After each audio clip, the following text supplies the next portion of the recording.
teman-teman, perkenalkan nama saya Palmain Majnuwaji dari Universitas Maluku Saleh, Fakultas Keguruan dan Ilmu Pendidikan, jurusan Prodi Pendidikan Bahasa Indonesia. Baik teman-teman, di sini saya akan menjelaskan di mana materi saya itu berjudul Hakikat Aliran Kritik Sastra dan Absolutisme. Yang pertama itu ada hakikat aliran kritik sastra. Aliran kritik sastra sangat berkaitan dengan catatan sejarah dan perkembangan kritik sastra.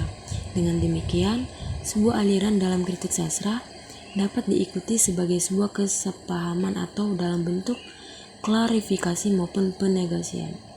Atas dasar analogi tersebutlah maka kehadiran ragam aliran kritik sastra merupakan sebuah keterbukaan pengetahuan atau open knowledgement yang perlu disikapi.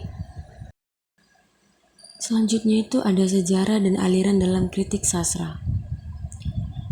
Sejak tahun 20-an, tugas ilmu sastra sering dianggap sebagai menafsirkan dan menilai karya sastra. Di Eropa bagian timur, dikenal aliran dengan label formalisme dan strukturalisme yang memiliki perhatian baru, mengutamakan sifat-sifat umum dalam kesusastraan. Di Eropa Barat berlanjut hingga di Amerika Serikat. Muncul aliran-aliran yang mengutamakan analisis, tafsiran, dan evaluasi pada karya sastra yang dinyatakan sebagai pendekatan ergosentrik, mengarah karya sastra tertentu itu sendiri, yang dimana dalam bahasa Yunani yaitu ergon, hingga memunculkan istilah kritik sastra yaitu Inggris criticism. Di antara keberlangsungan aliran ergosentrik terurai beberapa aliran kritik sastra, yang antara lain yang pertama itu ada aliran neocriticism, dan kedua Merlin, ketiga novel kritik, dan empat formalis Rusia. Pertama saya akan menjelaskan mengenai aliran neocriticism.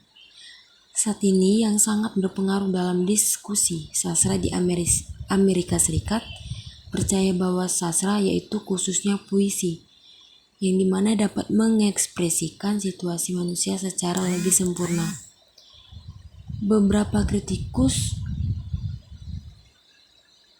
setuju bahwa hanya dengan menganalisis komposisi dan organisasi sebuah karya sastra, karya tersebut dapat ditampilkan sesuai dengan maknanya yang sebenarnya, atau karya sastra ditampilkan sebagai keseluruhan yang selesai.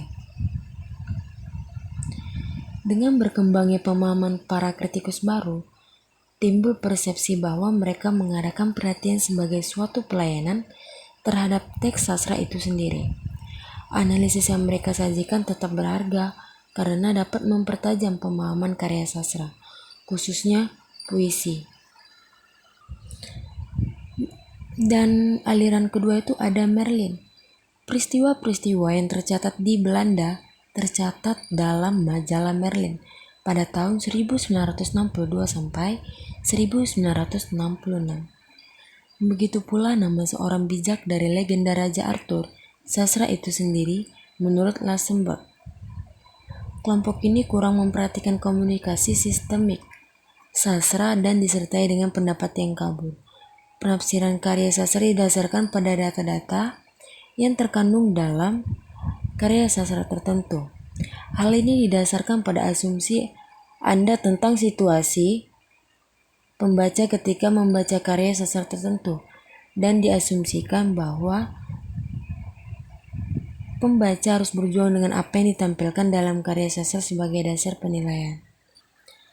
Dalam aliran Merlin ini, suatu karya sastra cukup didekati jika analisis dilakukan dengan konsep metode struktural, dengan asumsi bahwa menurut Masak atau Merlin, setiap bagian teks menempati suatu tempat dan harus diperhitungkan bahwa mereka menduduki atau posisi tertentu dalam keseluruhan karya, sehingga secara logis, rasional, dan bermakna satu sama lain yang pastinya terkait.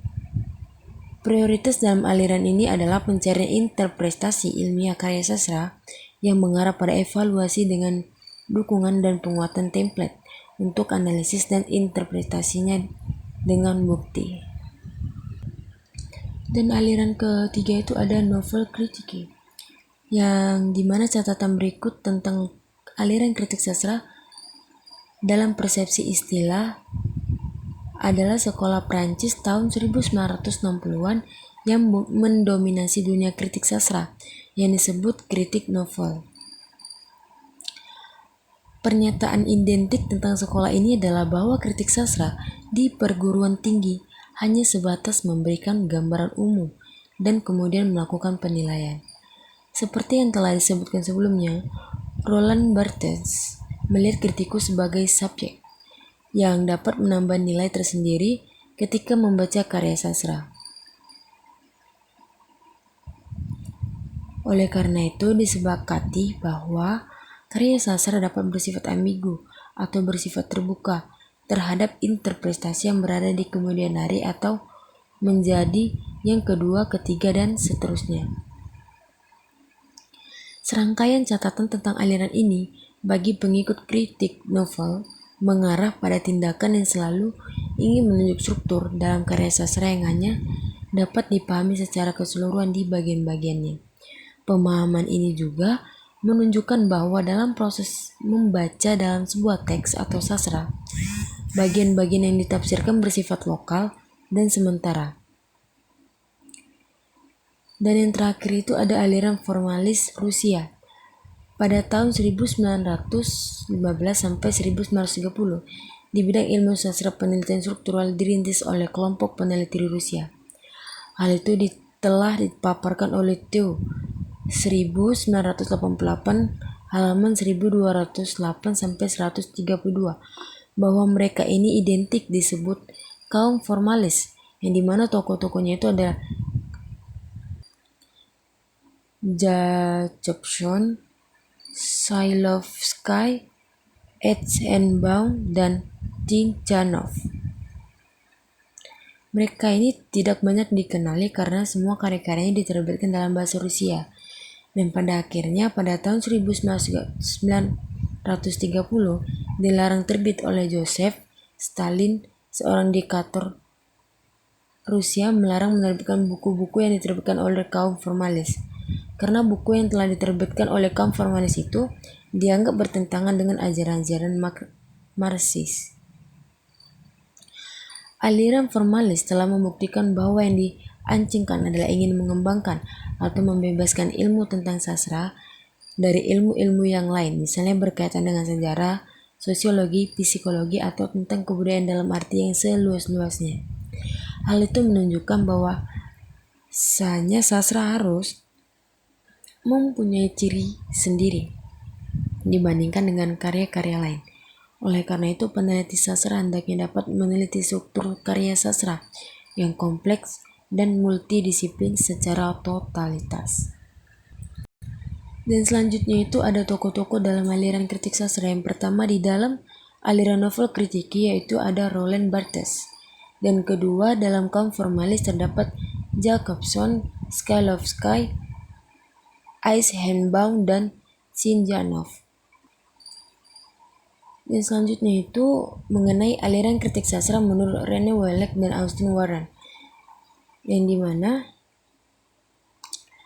salah satu alirannya itu adalah absolutisme, dimana pengertian absolutisme ini adalah pahaman penilaian karya sastra yang didasarkan pada paham-paham di luar sastra seperti politik, moral, atau ukuran-ukuran tertentu.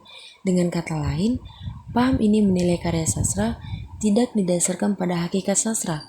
Sastra yang baik menurut paham ini adalah karya sastra yang memiliki tendensi politis, memiliki nilai moral, sehingga paham ini cenderung menilai karya sastra secara dogmatis dan statis.